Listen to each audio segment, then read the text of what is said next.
Good evening, my fellow Exorcists, and welcome to the Lair of the Film Exorcist. Tonight, the United States Avengers will be reviewing Marvel's What If, Episode 3, What If the World Lost Its Mightiest Heroes? Nick Fury struggles to launch the Avengers when candidates are targeted by a serial killer. Now, to be honest, when I say the United States Avengers, I really mean it's just me, the Film Exorcist, tonight, since, Jesus and, Chris, we're busy, and we're still waiting on Clay to get back, so, yeah, it's just me. Sorry you gotta hear my voice, more than you usually have to during the week. But, yeah, I was really surprised by this episode. I mean, it was really good. We got to see Fury's big week happen in a different way. We got to see some scenes that didn't show up in the movies, like the speech that Nick Fury actually gave to the Avengers during the Avengers movie actually is recited here at the beginning before Fury and Natasha go off and meet Tony Stark. I have to say it's really good to see the giant donut again. I mean, I love that scene from Iron Man 2. Iron Man in a donut. I mean, it's cute.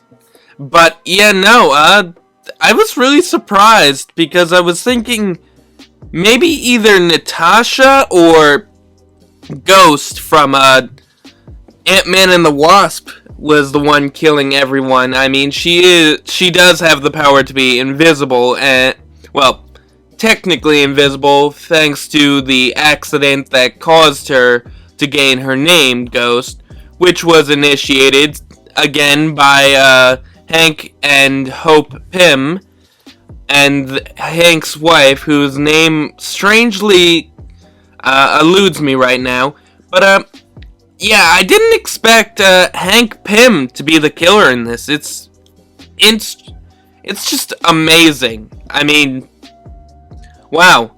And I guess it kind of makes sense because there was no way the syringe did anything to Tony Stark. I mean, the liquid was still in the syringe, and there were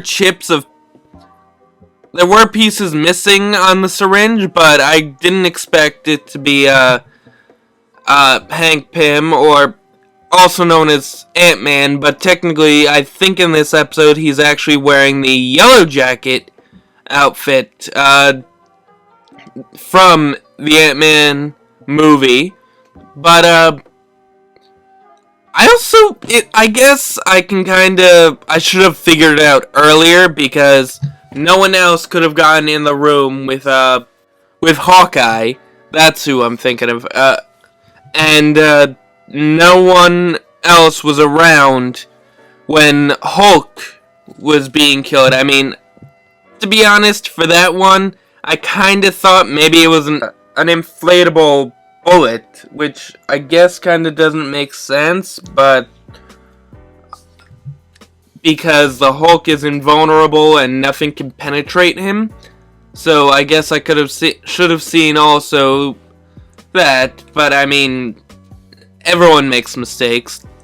But this episode was really gruesome. They're literally killing off some of our most famous heroes, the Avengers. I mean, they killed off Thor by doing something that a lot of people speculated in a very different way. I mean, everyone thought, what if Hawkeye took the shot? What would happen?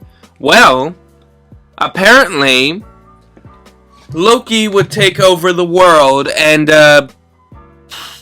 become the leader. I mean, I was wondering how that would happen, how that episode would play out, and we found out. It's what if the Avengers were all killed off? I mean, there's still Captain America, and I guess, to me, technically, Captain Marvel is one of Earth's mightiest Avengers, since she originated on Earth. She was born on Earth. It's good to see her back. I can't wait to see what they're gonna do with Captain Marvel and Captain America, and we also have Nick Fury, so I'd like to see what they do with him. Maybe he'll become the new Black Widow of the Avengers. But also, I'm surprised. We didn't really get that much of an explanation on how Hope died. I mean, some people suggest maybe the Winter Soldier killed her. But, yeah, we never really got an answer or a scene that shows us how she died, what mission she went on. Yeah, it's strange. We don't know how she died. I mean, they made it such a big plot point of this episode on why Hank Pym killed the Avengers, but I mean, what's the point? We don't know what happened. We never got to see what happened and why it tore Hank up so badly. I mean, we know why it tore him up so badly, because Hope's his daughter, but yeah, I mean, this episode is kind of missing some context. I'm hoping in the next episode, because I'm pretty sure they're gonna continue this storyline just like they're going to do with the Captain Carter storyline and hopefully the T'Challa storyline. I mean, there's a lot they need to cover in these episodes, but I'm hoping we at least get to see what happened to Hope. Or, if possible, she could still be alive.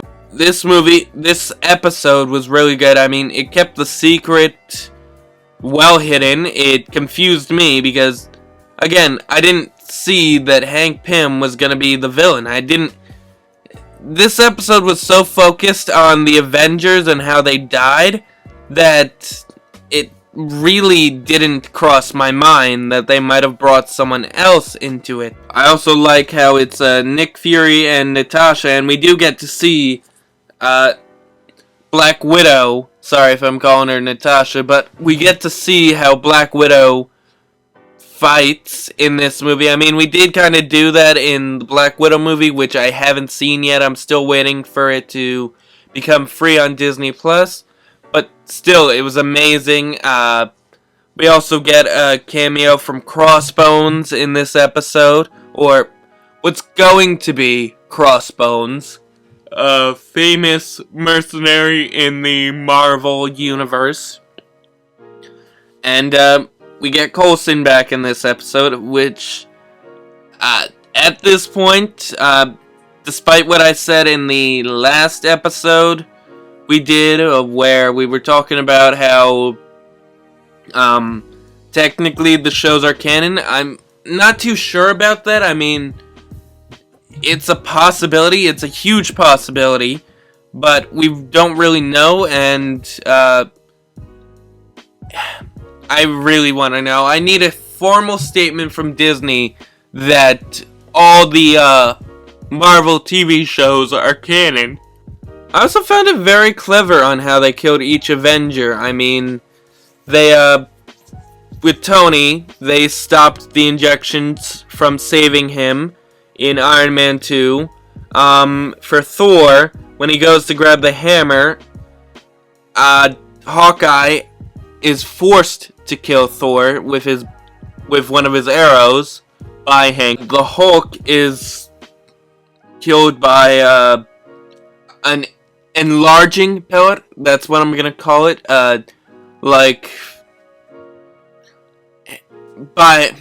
Technically his heart was inflated, I believe, to the point where it grew too big that the Hulk would just pop like a grape or an overgrown balloon. And Natasha, to be honest, I'm not too clear on if she's dead or not, because he just hit her. I mean, I'm guessing the hits that the Ant-Man suit and the Yellow Jacket suit due to a person could end up killing them, because it's the strength of an ant put into the hands of a person, which ants are actually pretty strong. So I mean, maybe it cracked her spine or killed her in some way, but to be honest, I really don't think she's dead. So, we'll find out in the next episode, next part to this, if she actually died. And I'm kind of surprised they didn't kill Nick Fury. Or tried to kill Nick Fury, because he was the one coming up with the Avengers initiative. And I mean, I get it.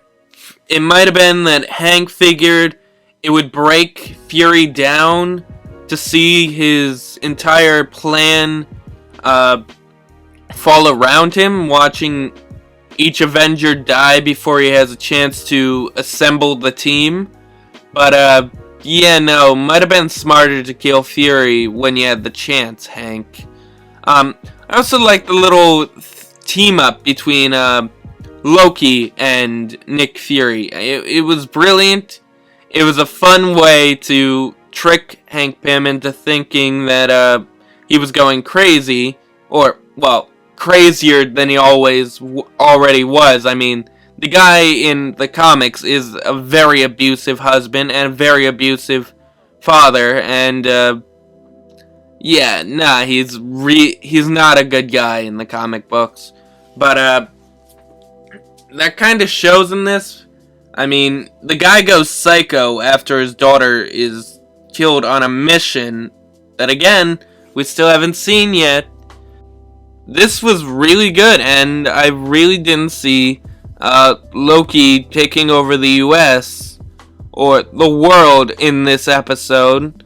I thought that was going to be a completely different episode, but they really caught me off guard. I mean, this was a really good episode, and I applaud them. I applaud whoever wrote this, and I hope to see more from them. But yeah, no, this was really good. And I did find it very, very interesting that they chose this episode to show us again the pager that Nick Fury uses at the end of Infinity War to call Captain Marvel to Earth. Kind of shows that during this timeline, since the Avengers don't exist, I think it's the new Avengers, where it's going to be Captain Marvel, Captain America, possibly Bucky if they can find him, maybe Falcon.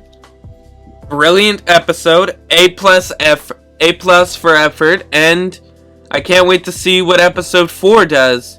A+, I really like this episode. I'm still kind of sad that we don't have the full team on tonight, but we're working on it. We're still trying to figure out the schedules. Now that I'm going back to college, we're figuring that out. Very soon, I'm hoping I'm going to be able to explain to you guys why some of the videos were late 2 weeks ago. It's actually a very interesting story, and I'm going to do a whole video on it. But, yeah, thank you for watching. Hopefully the full team will be back next week, either to do the Bad Batch season review, or another What If episode. But anyway, have a great night, guys, and thanks for watching. Avengers, disassemble.